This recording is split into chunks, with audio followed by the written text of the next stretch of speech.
Okay, so let's continue our conversation about lipids. So, really, what we're going to talk about is transporting lipids. So, a little bit of a different story. And let's think about it this way. Let's say you really, really don't like getting wet, but you need to get transported somewhere through water. You don't want to jump in and swim. You don't like getting wet. So, how are you going to do this without getting wet? Well, what you're going to do is surround yourself, encase yourself in something that will keep you dry. Maybe get in a submarine or that kind of idea. That's kind of what we do with lipids. So we might have something like cholesterol, might have triglycerides, might have phospholipids, the usual suspects. And what we're going to do is we're going to surround them with some kind of protein layer. Cover them with protein, protect them with protein, and move them around that way. Excuse me, I'm sorry. So what we call this molecule is a lipolipid protein. And we're going to talk about some of the different lipoproteins. And we have talked about some of them. We said we'd come back to them. One that we've talked about is a chylomicron. And we were talking about that when we made triglycerides and we said, here's what we do with them. We can have a very low density lipoprotein.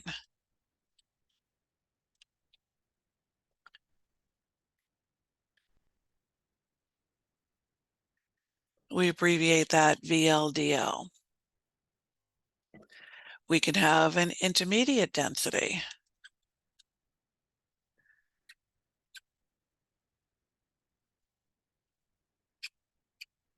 The squeaky pen. I don't know if you guys are hearing the squeak. Hope not. So we abbreviate that one IDL. We can have a low density lipoprotein.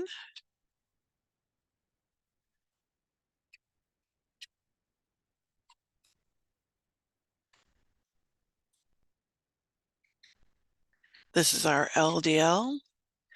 We can have a high density lipoprotein.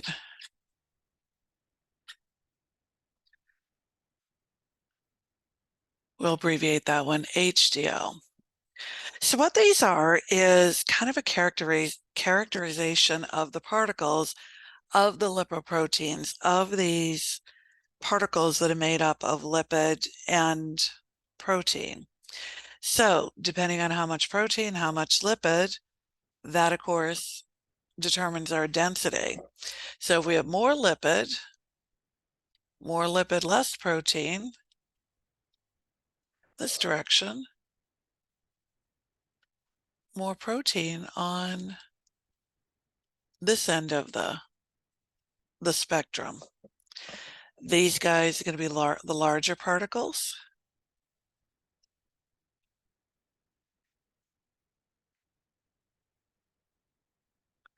These guys are going to be the smaller, denser particles.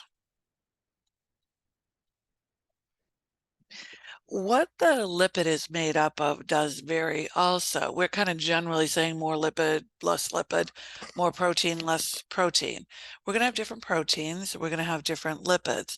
We're going to focus a little more on what the lipids are.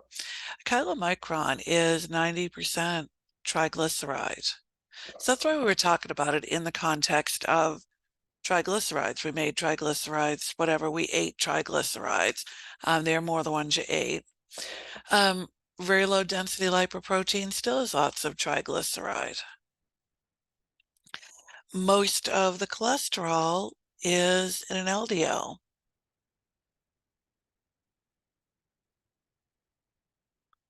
Like 50% or so. We're going to have the most protein, as you probably guessed, like 40% protein in an HDL. So what we're going to do is we're going to go through this story. We're going to go through the story of you made this lipid, you ate this lipid, and how do you transport it?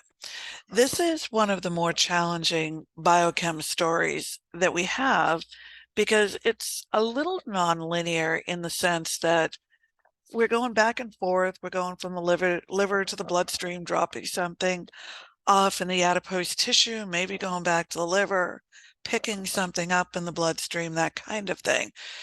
So a little bit of back and forth, so a little challenge to follow. But if you keep in mind a couple of things, we're going from chylomicron to VLDL, IDL, LDL, HDL. We're going down in our lipid content, up in our protein content. So a theme through this, even though we'll be talking about we go from here to here to here, we're dropping off lipid, we're picking up protein to be able to change this ratio and make the particles smaller and denser. So if you kind of watch for that theme a little bit, that'll help. But anyway, a little bit of a back and forth story, drop this off, pick this up. But the drop off part's lipid, the pickup part is protein, and we'll just tell our story and do what we can with it. So we're going to start out by saying, let's say you ate a cheeseburger. What would this class do without cheeseburgers and peanut butter Oreos, right? So you ate a cheeseburger, and your cheeseburger contains some stuff, contains some lipids. So in another video in Try One, we talked about digestion, absorption, things like that. So what we talked about is you take what's in that cheeseburger, the fats, the carbs, the proteins, they go different directions. And we talked about how you absorb them and whatever. So in that story, we got to the point where you had chylomicrons and they got to the intestine. And those chylomicrons contain some stuff. So they contained triglycerides that you ate. They were in the cheeseburger. Cholesterol that you ate.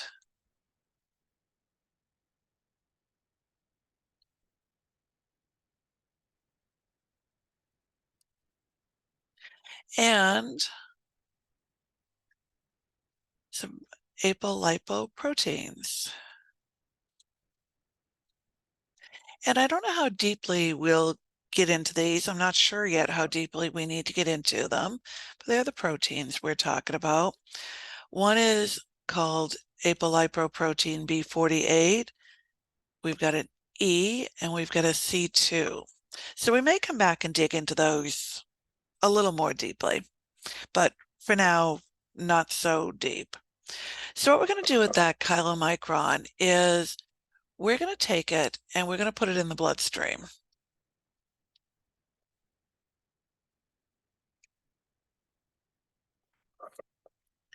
And we're going to take it through the bloodstream to the adipose tissue. And when we get to the adipose tissue, we're going to do some stuff.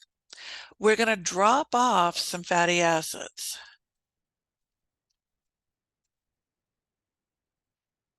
We're going to breathe fatty acids, FA.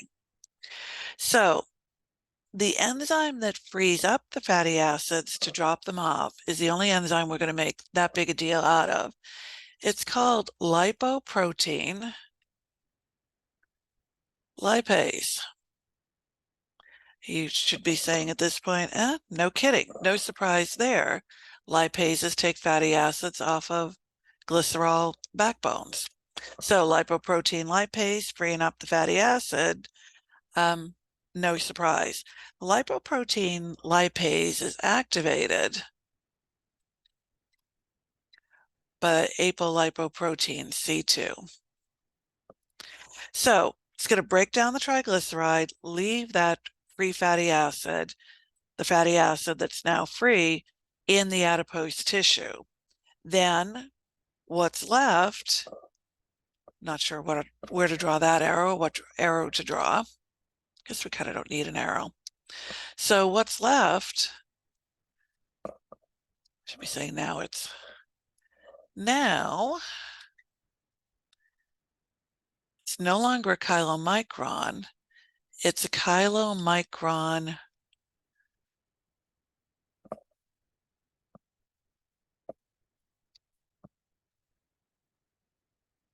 remnant.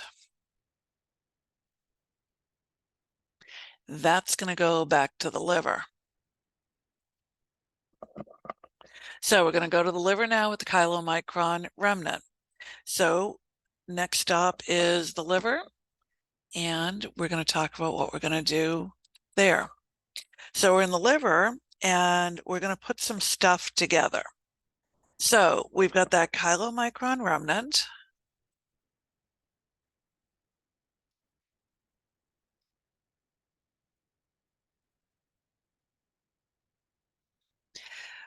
We're going to combine it with some cholesterol that we made.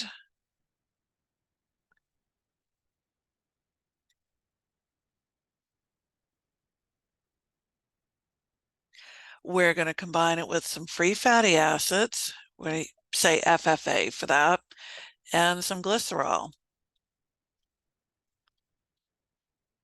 So we're going to put all that together, and that's going to make us a VLDL, very low density lipoprotein. We're going to add apolipoprotein B100. So that's our protein component.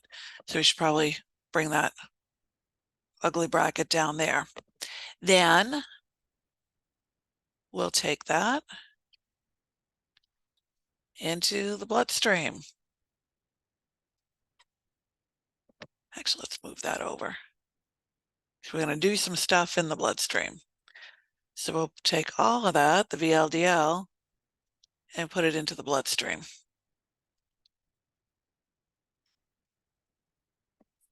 So it's going to go into the bloodstream now.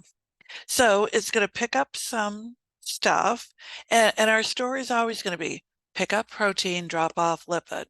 So it's going to pick up some stuff. HDL gives it some protein.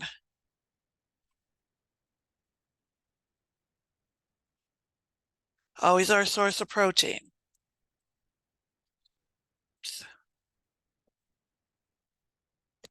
Going to give us apolipoprotein, C2, and E. So the HDL is going to give it some protein, and if we're still in the bloodstream, it's also going to meet lipoprotein lipase, the same enzyme, break down the triglyceride, increase, of course, the density, drop off some free fatty acids in the adipose tissue.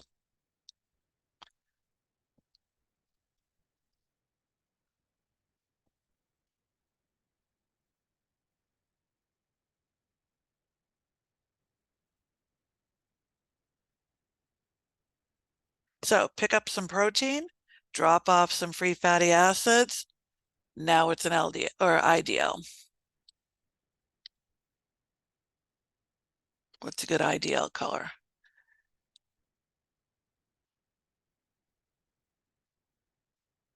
Intermediate density, went from very low density to intermediate density. So drop off some lipid, pick up some protein, particles smaller, particles denser. So now we've got that IDL. So some stuff about the IDL. We have less triglycerides. Remember, we broke it up and dropped off the free fatty acids. We have moderate, it's probably a good word to say, cholesterol. So we still got some cholesterol in there. And we have some protein. So I don't know, a little bit of protein.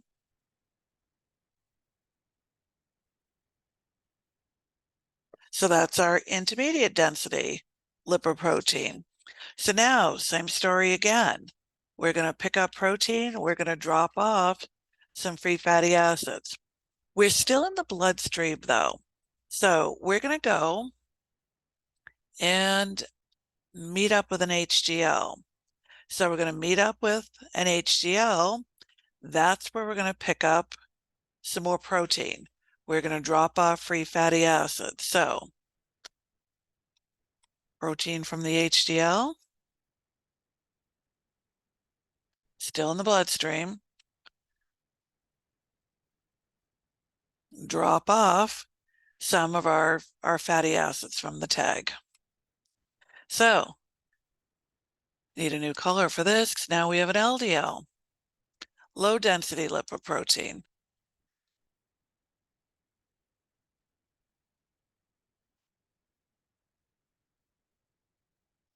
So kind of moving down our little chart, we have an LDL. So we have a low amount of triglyceride. We've gotten rid of a lot of triglyceride. We have a fairly decent amount of cholesterol. So therein lies some of our problem. We're going to give some proteins back to the HDL, and we're going to keep some of them. So we're going to give back the ApoC2 and the E, but we're going to keep the B100. So we'll get into that a little bit with labs. That has some significance there. But let's go to an aside a little bit with the LDL. The LDL is one that is kind of known as your bad cholesterol. So when you get your cholesterol done, you get your blood drawn, do a metabolic panel, and you'll have patients come in, well, my bad cholesterol is this, my good cholesterol is whatever. When they're talking about their bad cholesterol, it's LDL that they're talking about. So let's talk about how we metabolize low density lipoproteins, because we kind of demonize them, and it's not all bad, if that makes sense. So with LDL, we're going to metabolize it. There's some stuff with it. Its major function is cholesterol transport. So that's where its bad rap comes from, but not everything is bad. So it's cholesterol transport to the peripheral tissues. I think that's a pretty common question, actually. So I would know what molecule is your cholesterol transporter to the peripheral tissues. And it can go to some places where you need it to go. One of the places it can go is to the adrenal cortex. And you're going to talk about that in physiology. That's where it makes some really important hormones that you need. So you need your aldosterone.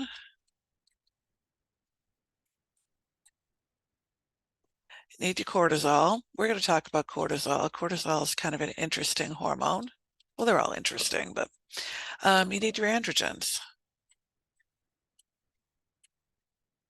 So if you do a board review, you'll be talking about salt, sugar, sex with the layers of the adrenal cortex, which one's made in which layer. If it goes to the testes, it makes testosterone. So it does some really important stuff that you need and everything. So your bad cholesterol isn't all bad. Where the bad comes from is some of it can get left in the artery walls.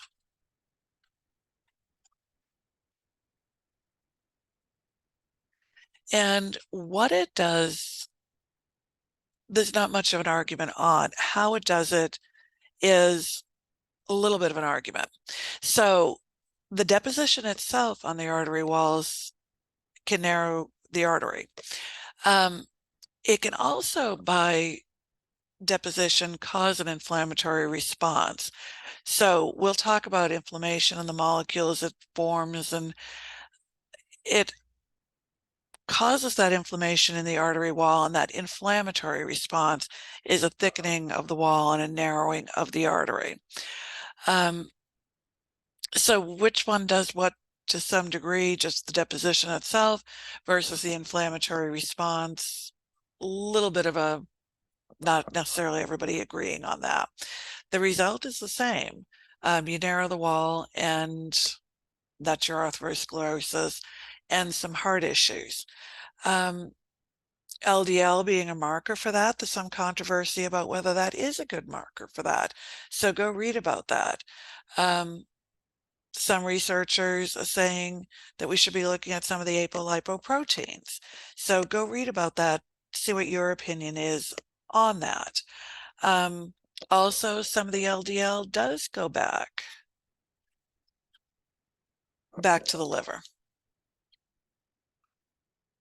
So anyway, some really interesting chemistry, physiology, and everything there.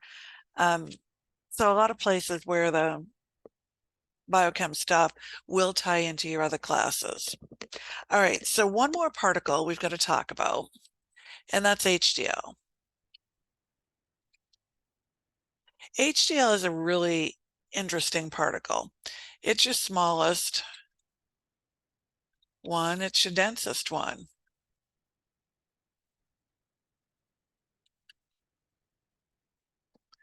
Most protein and least lipid. So it has kind of room to interact with the VLDL and the LDL, and it does. So that's where it picks up the triglycerides and the cholesterol in exchange for giving proteins. So it's always picking up lipids, and it's always giving proteins. So it's a big player, helper, whatever, in changing the density, moving down that continuum. But one of the big things it does, one of the big lipids it picks up, and a really common question, is it picks up cholesterol. So it's kind of the scrounge, kind of the garbage truck. So it picks up the cholesterol, and the term is reverse cholesterol transport, but it takes it back to the liver.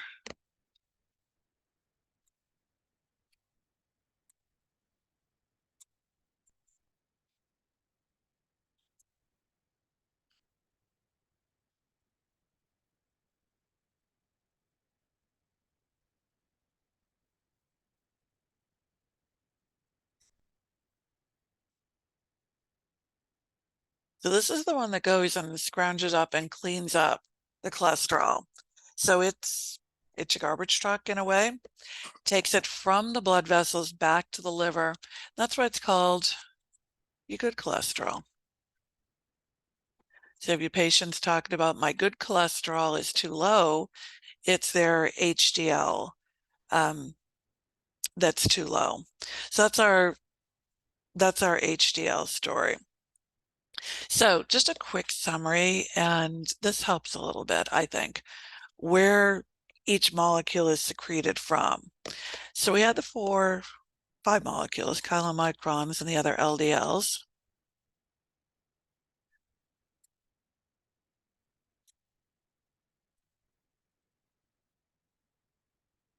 And where they come from.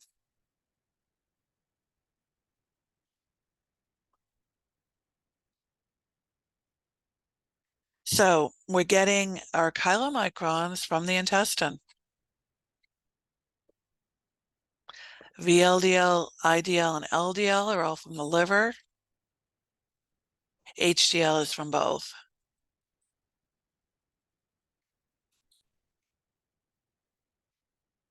Okay. Like I said, we might get further into the apolipoproteins, and I'm not 100% sure on that. But for our transport, that's what we need right now for this. So we'll stop there, and then we'll pick up with some other lipid stuff.